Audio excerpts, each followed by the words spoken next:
online manipuri YouTube channel su yang biri mayam pum nam pu amuk kan taram noksari ahan bade am namaru iba paw am abde thamjage nungcnabi nupiga chatminnakhiba nupa ama changoubungda asiba hakchang oina fangle nungcnabi angang ba machugi sweep car amada tongduna puna chatminnakhiba nupa ama kangpokpi police station gi manung chanba changoubungi chingya gi mafam amada asiba hakchang oina fangle asiba hakchang oina fanglaba miyo asi Imphal West District ki singjamai police station gi manung channa kwa kaithel lamdong dagi akoijam nongan ba sahi kuntraga taret apokpa laikhidraba pilot AK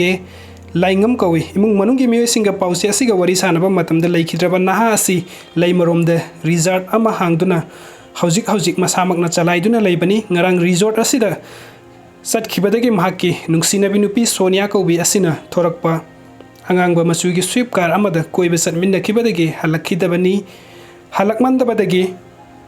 ngarang numidang pung taret tayum gi miyo singa telephone da tawba matamda network ki khudongsa phangdabadagi ningthina sanaba phangdabadagi pau phauna dana lairakibani imung manung gi miyo singna ngasi naha sigi khongul lerakpa matamda kanglatombi police station gi manung sanna changoubung hairiba chingi labuk ka tainaba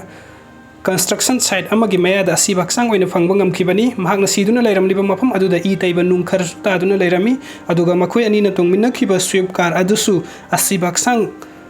taduna lairiba aduga irap lapna dana lairami mangonda yaukhiba mobile phone wallet na singba yaurami laikhidraba miyo asiga chatminnakhiba nungcnabi nupi asida telephone tawba matamda su sweep off tawduna laikhre haina imung manungi miyo singna pause asida phongdoraki amaromda kangpokpi police nasu ngasi nungtin pung mari rom taba matamda miyamna asiba hakchang ama changoubungda lairamme haibagi pau pirakpadagi police ki kangbu na thodok thokpamda sangsinbada asiba hakchang adu thengnare makhata na asiba hakchang adu forensic science ki kangbu ga laukhatnaba kanna honnari asiba hakchang gi manakta kanama ta sanghandana thamli hairi video seeing bibagi damakta mayam pumna makpo amukka hana thagatchari ano update ki damakta nungsibi dana channel na subscribe tawbiramu. Thank you so much.